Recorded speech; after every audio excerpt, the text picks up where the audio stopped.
Welcome to the first faction guide for Immortal Empire's The Vampire Counts. They're of course my personal favourite faction since Warhammer 1, with their excellent theming and powerful faction mechanics making you feel like a true necromancer. They're a great faction with some of the strongest leaders outside of the demons, but playing them can get a little bit of getting used to, hence the guide. For the pros and cons of the vampires, first up the pros. Raising the dead both passively and actively can make your armies nearly impossible to totally get rid of. Corruption makes your lands nearly impossible to invade from the mix of attrition and massive public order penalties at high amounts. And pretty much all lords in the faction provide huge buffs to themselves, their armies, and sometimes the faction itself, so the more you get, the more powerful the faction becomes. As for the cons, raising the dead early on can end up being a zombie spam, which quickly becomes useless against the wrong enemies. Spreading corruption in highly resistant areas can take some time, and while the levels are low, you're going to be the one suffering and struggling to keep control. And finally, being one of the clearly, quote, evil races means pretty much everyone hates you, so trading can be rough, as well as being the target of many wars. First, let's go through the different factions. First up, we have the Drakenhof Conclave, led by Manfred von Karstein. Manfred can collect books of Nagash to empower his necromancy. This was once reserved for only the Tomb Kings, but now he has access to it and can gain a whole host of effects, as you can see on screen now. He also gains access to a unique building inside of Castle Drakenhof. The Malevolence Museum doubles the effects of collected books and increases your research rate to assist you in your quest for knowledge.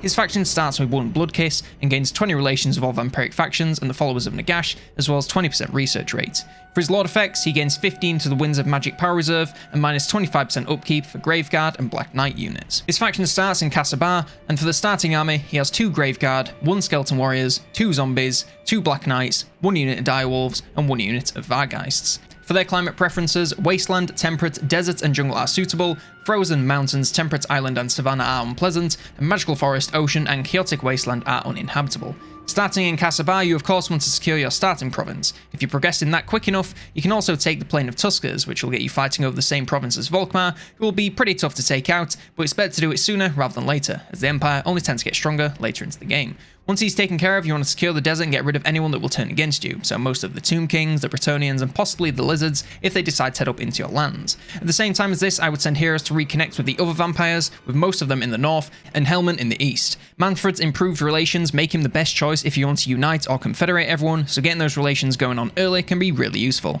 Also, to get the most out of the books with Manfred, you want to capture Castle Drakenhof to build his museum. Once your homelands are secure, you want to set out in search of the books of Nagash, which are honestly spread all over the map, so any direction will do, just don't go settling anywhere that you don't want to hold long term, otherwise you'll spend turns either defending or getting sacked. Take a settlement to replenish, then abandon it once you're ready to move on. Next up we have the Barrow Legion, led by Heinrich Kemmler. For his faction effects, he gains plus 30 to diplomatic relations with Warriors of Chaos, Demons of Chaos, Beastmen and Norska, plus 25% XP for all Necromancer heroes. All armies in the faction are immune to Chaos Undivided and Chaos Waste attrition, and he also gets a flat 10% discount for all raised dead costs. For his faction effects, he enables replenishments while in foreign territory, has minus 10% to the Winds of Magic cost for all Lord of the Vampire spells. He also has the bound ability Lord of Undeath, which allows him to summon Krell into battles, who is a souped up fighting hero that will not degrade and can be upgraded via Heinrich's skill tree. His faction starts in the Grey Mountains, and in their starting army, they gain a unit of Cairn Wraiths, 2 units of Crypt Ghouls, 2 units of Skeleton Spearmen, 2 units of Zombies, 2 units of Direwolves, and a unit of Hex Wraiths. Their climate preferences, Wasteland, Mountain, Temperate and Desert are suitable, Frozen, Temperate Island, Savannah and Jungle are unpleasant, and Magical Forest, Ocean and Chaotic Wasteland are uninhabitable. Honestly, Heinrich has the hardest start of any of the vampires if you ask me, since he is positively surrounded by potential enemies. On the bright side, this means you can go pretty much anywhere and expand. I would start with Artois, since they are your starting war, and right on your doorstep. Once they're dealt with, I would head for the Castle Bastion to take out another of the Bretonnians. This nets you a little bit of space outside of your mountain hold to keep your home safe from invaders from the Empire, or anywhere really. It also gets you some income to get a second army on the go, which should hopefully allow you to take out Carrick Ziflin, since their early game armor can be a bit of a bitch for the vampire counts. Since you of course want to finish your starting province, you can either head north to take on Cologne, or slip past Fort Burgess and hope that the Empire doesn't catch on. Once this is all done, you can head wherever you want, since the Empire will probably come for you at some point, along with the rest of the Bretonnians. Just don't get caught in too many wars at once, or they can quickly overwhelm you. Maybe try reaching out to the other vampires for support to prevent this. Next up we have Sylvania, and this faction has 2 possible leaders. First up is the man himself, Vlad von Karstein. His faction starts with 1 Blood Kiss and gains access to a unique building in Castle Drakenhof, the Mausoleum of the Mad Count, which brings several buffs to vampire heroes. He also grants plus 10% campaign movement range for all armies in his faction, and starts with Isabella as a legendary hero. For his Lord effects, he gains plus 50% to his battle healing cap when in an army with Isabella, and all units in his army gain Vanguard deployment. Both the faction leaders start in Castle Drakenhof, whilst also being in control of Swartzhaven, and Vlad's starting army has 3 Graveguard, a unit of Blood Knights, a unit of Fellbats, a unit of Vargheists, and a Black Coach. For their clan preferences, they both have the same as Manfred's, not going to go over that again. Our other faction leader is Isabella von Carstein. She also starts with 1 Blood Kiss and gains access to the same mausoleum of the Mad Count. She also grants plus 25% weapon strength for all vampire heroes in the faction, and starts with Vlad as a legendary hero. For Lord effect, she gains plus 50% to the battle healing cap when in an army with Vlad, and grants 10 melee attack and defense for embedded vampire heroes. Her army starts with 2 Graveguard, units of Crypt Ghouls, a Vargulf, some Fellbats, some Vargheists, and a Black Coach. No matter who you play as here, you get the classic Castle Drakenhof start, and that comes with the classic expansion. Once you've taken out Templehof, it's pretty much going against the Empire whilst ensuring you're defended from the dwarves coming down from the mountains. Take out minor factions first and work our way up to Altdorf. If you succeed, you'll have more or less the entire Empire under control, and you can worry about Kislev and the Chaos in the far north, dwarves to the east and south, and Bretonnia to the west. Not much to say since these guys have the most straightforward objectives given their location and preferences, plus this way you'll get a short victory. Of course, you can reconnect with the other vampires if you want, since you are the most centrally located, but getting them totally on side feels a lot harder in Immortal Empires, so good luck. And our final faction for the vampire counts is the Caravan of Blue Roses. This is of course led by Helman Mayonnaise Man Gorst, and for his faction effects he grants the bound spell of Lesser Raised Dead for Corpse Cart and Mortis Engine units, plus 4 to zombie capacity in the Raised Dead pool in his own provinces, plus 10% to casualty replenishment rate, and enables poison attacks for zombies, skeleton spearmen, and skeleton warriors. For his Lord effects, his army is immune to plague attrition and immune to contact effects, and he grants plus 30 armor for zombies and crypt ghouls. His faction starts in the Haunted Forest. For his starting army, he gains a Mortis Engine, some zombies, some crypt ghouls, a corpse cart, and some crypt horrors. For his climate preferences, magical forest, wasteland, mountains, temperate and desert are suitable, frozen, temperate islands, savanna and jungle are unpleasant, and ocean and chaotic wasteland are uninhabitable. Of course, you want to first branch out from the Haunted Forest and take the entirety of Norblack County. You'd think you'd be fighting Cathay here, but honestly, we would trade besties, so in my experience, you can pretty much ignore them. Instead, you want to defend against the possible Ogre Kingdoms from the west, and the definite Kugath in the south. Though he's coming from less than desirable jungles, you'll still need to at least take him out if you want to progress, otherwise he'll keep moving into your lands and likely spreading plagues while he does it. Once he's been dispatched, you can continue moving west into Ogrelands, where you'll likely come against Tretch and Imric, neither of which will be happy to see you, so can be taken out at your earliest convenience. Once you have the waste under your control, you can head towards Nagashizar for your short campaign victory. If you want to reconnect with other vampires at any point, the best way to go is likely the Mountain Pass via the Silver Pinnacle, since you're a short walk from Sylvania, which is, as we mentioned earlier, the central area for vampire counts.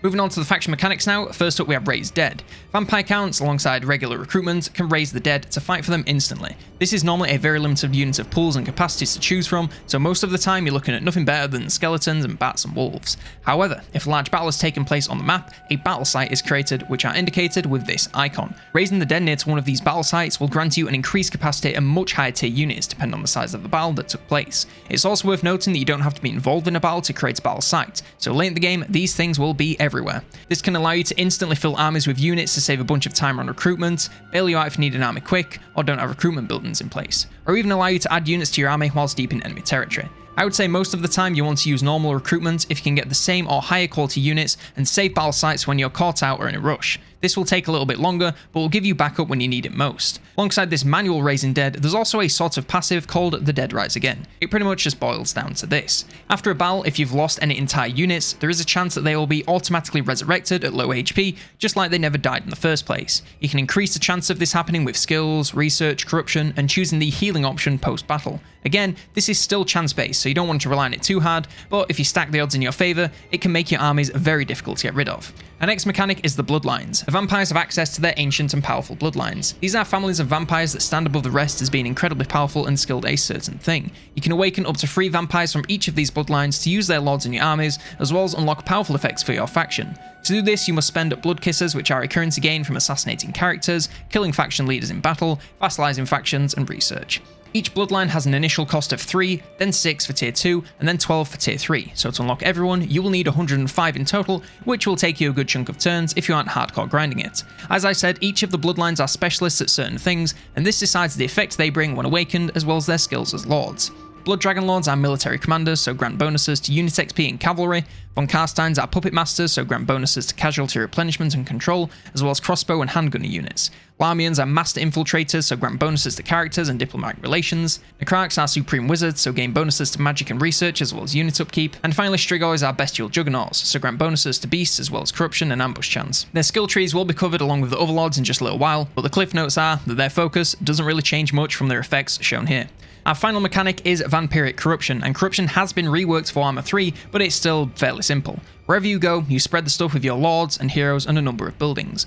At low levels, your armies will suffer attrition and your settlements control penalties. At high levels, your armies will be just fine and all non-vampiric armies will be the ones suffering the attrition. Alongside this, armies will also have an increased chance that the dead will rise again post-battle and that they will rise at an increased HP level. And to top it all off, your settlements will gain 10 control and all other forms of corruption will be reduced by 5. So to summarise that, enemies in your lands will take constant damage, your settlements will be super happy without the need for any other buildings most of the time, it's much harder for enemy corruption to take root, and your armies have a high chance of just bringing themselves back to life. If you haven't gathered already, you should be spreading this stuff as much as possible in your own lands and then into any of the lands that you plan attacking to give yourself an easy time moving in. Now we come to the Lord skills. First up we have Manfred von Carstein. Restless Dead is always good for getting around, and then Undying Horde maxed out will get you some massive replenishment, which is a major advantage of the vampire counts. I'm going to go into the Lore of the Vampires first and pick up Nehek, Raise Dead, and whatever you want to unlock tier 2 and get Wind of Death and Arcane Conduit. Then you can also pick up the Lore of Death to grab Fate of Buna and the Purple Sun for some massive damage, as well as any of the other spells for their utility. The Hunger is great early on for that passive regen, and the top row has buffs for both Lords of Magic, as well as Leadership and Missile Resist, which goes well with any of the mounts. Closing us out, we'll go into the Aura of Supremacy line to buff any of our late game units, and then anything else you have spare can go into his Hunger line to improve his own battling power. Next we have Heinrich Kemmler. At the start we're going to go with the same Restless Dead into Undying Horde into the Lore of the Vampires. The Eternal Bastion line unlocks at level 12 and gets you buffs for Krell, Wraith units, heroes and more, and are all worth getting. Lord of the Scourge and Thrallmaster both have some nice buffs for early game units and replenishment, so have fun to have early on. Then the top row has the usual buffs for Auras, Leadership and Missile Resist. And then closing us out, again, go into the Aura of Supremacy line for those endgame unit buffs. Vlad von Carstein has a mixture of the Lore of the Vampires and the Lore of Beasts, and again, going to go for that same start. Restless Dead into Undying Horde, and then we're going to go into the Lore of the Vampires, and it does kind of change a little bit. You want to go for Nehek, then Flock of Doom, and then of course Raise Dead, because that is just so brilliant. Then go into tier 2 and grab both of those spells and Arcane Conduits. Of course pick up the Hunger early on, but don't go any further than that. And as soon as you hit level 12, you want to go into the Cloud of Horror line and get pretty much everything since they're all great. The entire top row also has some great buffs for Leadership Auras, Missile Resistance, and more buffs for the Lore of the Vampires. Then of course to finish off, Aura of Supremacy for those late game units, then anything else into the Hunger line to improve the battling power. Next up we have Isabella von Carstein. Again, the same start. Restless Dead, Undying Horde, into the Lore of the Vampires, grab the Hunger early on, then at level 12 you want to go into the Midnight's Children line, which has a bunch of buffs for beasts and heroes, which are always fun. The top row of course has more hero buffs alongside Leadership and Missile Resist, and then to finish off, Aura of Supremacy and then the Hunger line. Our final legendary lord is Helm Ghost, and again, gonna go for that same start. Restless Dead, Undying Horde, Lore of the Vampires, and then as soon as we hit level 12 we're going to go into the Path of Ruin line and get pretty much everything if you're into zombie buffs. If not, you can probably skip most of them. Thrallmaster and Lord of the Scourge are also great for Raise Dead and replenishment buffs, and his top row has some great choices to improve research speed, reduce the Raise Dead costs, improve the auras of his and his other corpse cart units in his army, and of course the Leadership and Missile Resistance. Let's finish off Aura of Supremacy late game units, you get the idea. Coming to our Bloodline Lords now, we first have the Blood Dragon Lord. Gonna go for that usual start, Restless Dead, Undying Horde, Lord of the Vampires, you get the idea. Pick up the Hunger for good measure. At rank 10 you can go into the Doom Rider or Grave Sentinels lines. Doom Rider has several buffs for cav as well as damage for the Lord themselves, and Grave Sentinels has buffs for infantry and defense for the Lord, so you can pick whichever is working best for you and the army at that time.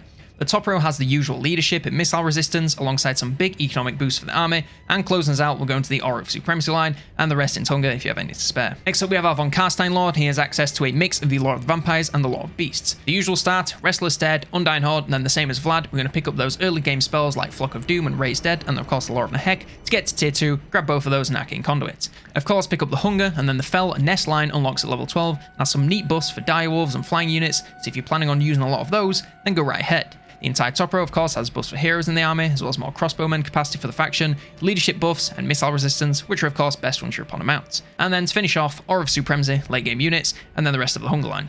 Our Larmian Lord has access to the Lore of the Vampires mixed with the Lord of the Shadows. We're going to go for our usual start, Restless Dead, Undying Horde, into the spell line, grab Nehek, Pendulum, it's still OP even though it's been nerfed, and then Raise Dead to get to tier 2, where you can grab everything because it's all brilliant. Grab the Hunger early on, and then the Deathly Vigor line has some unique buffs including Perfect Vigor, so of course that's amazing, and then the top row has buffs for local heroes, as well as leadership and missile resist. And then finishing off, Aura of Supremacy, and then the Hunger.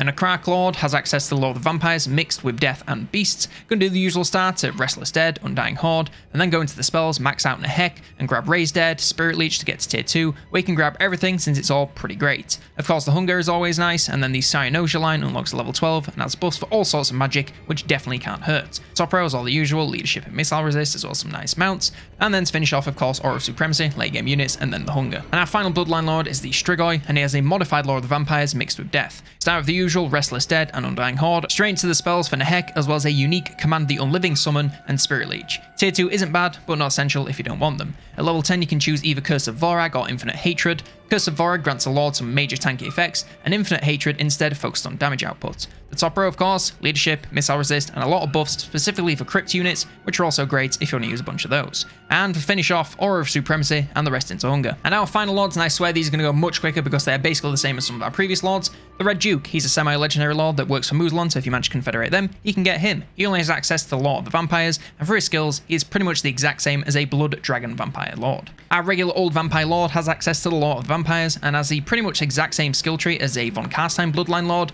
but just with the Lord of the Vampires, as well as no Fellnest, Overlord, or Cattle Herder skills. Our Strigoi Ghoul King has a modified Lord of the Vampires mixed with Death, and has the same as the Bloodline version, but without the two unique lines and the top row crypt buffs. And our final lord is the Master Necromancer. He has access to the Lord of the Vampires, and is the same as Hellman, but with no Path to Ruin, Forbidden Scripture, Morbid Reunion, Diabolical Presence, or the unique summon, but a few more mount choices. Coming to our heroes now, first up we have the legendary heroes, which are of course Isabella and Vlad von Karstein. Isabella can damage buildings, assassinate enemy heroes, hinder replenishment, spread control wherever she goes, and provide scouting when in an army. She has access to the exact same spells and pretty much the exact same skill tree as when she's a lord, just with a few modifications as she obviously can't lead an army. Vlad von Karstein can damage walls, wound enemy heroes, assault units, stimulate growth in a local province, and provides training when embedded in an army. Quite like Isabella, has the exact same spells and pretty much the exact same skill tree, just with nothing that assists him in leading an army. The first of our non-legendary heroes is the Banshee. They can damage walls, assassinate enemy heroes, block armies, stimulate growth, and increase mobility when embedded in an army. I prefer to keep these guys on the campaign map since assassinate is the best use for anyone that can use it if you ask me. That being said, they can also make for decent assassins in battle too if you really wanted. For the campaign map, you want to go for assassinate and specialist to increase their chances as much as possible. Once that's done, you may as well finish the other hero actions since they're already there, so they might use them at some point. Stimulate growth will be decent for those rare occasions where you're in your own lands, and aside from that, there's not really anything else, so turn off notifications for these guys. If you want to take them into battle, then of course the Bloody Blade line is where you want to go and focus on dealing damage this time to help wipe out enemy units as quickly as possible. Increasing mobility is always nice to have their host army zooming around, and Ghostly Howl can't hurt, and Grave Ward is fine, but they're small, so it shouldn't be a priority pick. Next up we have the White King. On the campaign map, these can assault garrisons, wound enemy heroes, assault units, spread control in a local province, and provide training when embedded in an army. Honestly, I don't really use these guys too much since their campaign effects aren't out of this world, and in battle there are better fighters, but if I was to use them, it could honestly go either way. On the campaign map, they want to focus on assaulting garrisons and units to soften up armies for you to attack, so those two in specialize are all that you need. If you take them into battle, then instead you want to go for training since passive XP is always great, especially later into the game. After that, you just go straight down the Blade Master tree, picking up buffs wherever you want. Personally, I like melee defense since it makes them into total tanks that cannot be hit. Heroic Killing Blows of course nice for a damage boost, and Grave Ward is useful when they're on a mount. Aside from that, spreading control is decent if you run out of other places to sink points. Next we have the Necromancer. On the campaign map, these guys can steal technology, wound enemy heroes, assault units, and boost income. When embedded in an army, they replenish troops. I like to keep these guys in armies rather than on the campaign map, since their buffs for their army are insane and their campaign map utility is pretty mediocre. If you want to grab replenished troops and upgrade it whenever you can, this stacks with other similar buffs so you can make your armies recover their entire HP in a single turn if you level them high enough. Alongside this, you want to unlock the entire Lord of the Vampires, focusing first on the upgraded Invocation of the Heck, as well as Raising Dead to unlock Wind of Death, and the ever useful Arcane Conduit. The mounts only get better as you unlock the later ones, so just let them unlock and equip themselves and you can't go wrong. Master of the Dead is great for buffing the Lord of the Vampires even further, and Grave Ward will get better as their mounts get bigger and easier to focus with ranged. Once all this is done, you can always grab boost income since extra cash when in your own lands is never a bad thing. And our final hero units are the Vampires. On the campaign map, these can damage buildings, wound enemy heroes, hinder replenishment, and spread corruption. When embedded in an army, they replenish troops. I only ever keep these guys in my army since they are my preferred heroes to accompany pretty much any lord, since their fighting and magic is just too good to miss. Leveling them for this is pretty simple. You still want to grab replenished troops whenever you can for those stacking bonuses. Then you want to grab all the spells for Law of Shadows, because why would you ever not pick it? One of the most OP laws in the game right there. Focus on the Pendulum and Pit of Shades for the best damage value you can, but the rest are still plenty useful, so should be picked up as soon as you can. If you manage to run out of spells to level up, then the Safeguard line will improve their fighting abilities, and similar to White Kings, I like to focus on defense as well as their leadership aura, since you want them to survive the battle and do the real damage with their spells rather than swords. The mounts of course only get better as that flight is excellent, so just let those level and equip themselves, and the hunger is never bad since it's basically free healing, so grab that as soon as possible, and Grave Ward is nice once you're on a mount to help with any missile focus. And if you really run out of things to level them with, then Corruption is never bad to help take over provinces even quicker. Now we come to their commandments. First we have Foster Terror. This provides 20 growth and minus 10% construction cost to all buildings. This is of course brilliant if you're trying to rush growth in a province, or if you're doing a lot of building, since that 10% discount does add up and saves you thousands of gold if you use it all the way through your campaign. Evocation of Nagash provides +1 recruit rank and +1 local recruitment capacity to the province. This is of course best when you're doing a lot of recruitment in the area. Harvest Corpses provides +5% income from all buildings. This is a good one to have on in the background if you're not rushing growth or anything, since extra cash is always useful. And finally we have Repress Mortals, which grants 4 control and +1 to Vampiric Corruption. This one is of course best when you've just moved into a province and are trying to take it over as quickly as possible and get that Vampiric Corruption all the way to the top to get your control under, well, control. And finally we come to the research tree. The Vampire research tree is separated into 4 sections that each have a focus. The Book of Arcan has buffs for infantry all the way from zombies to Graveguard, so is a good solid pick to work your way through as you unlock later tier units. De Noirot's Blasphemous Bestiary, which is very hard to say, has buffs for all the beasties from Direwolves to the Terrorgeist, was another that scales well if you pick up a tech here and there as you play. The Liber Necronomica has buffs for Crypt and Wraith units, as well as some general army buffs, so wants to be researched when you want to buff these areas in particular. And the Larmian Book of Blood is mainly about campaign focus buffs for your entire empire, as well as some cav options later on down the line, so there's another good one to grab early on and come back to later. Basically, you want to sink your time into each of these 4 areas quite equally, so that once you get to the late game, you have all of the research unlocked for all of the late game units. And that's everything you need to know to play the vampire counts in campaign, and we've got the battle guide coming on Monday to run you through the entire roster as well as compositions and more, so subscribe if you want to see that. Home to hit 50k by the end of the year, so I would really appreciate the assistance. If you enjoyed this video and or found it useful, then consider leaving it a like. If you really enjoy the content and want to support it directly, then consider becoming a member on YouTube or a patron on the Patreon. Doing so gets you early insights into future content, increased voting power, and discounts on merch, as well as shoutouts at the end of every single video, just like Henry Tucker for his support at the officers tier. A thank you to all supporters, and one last thank you for watching, and for now, I've been Colonel Damneders, and I will see you next turn.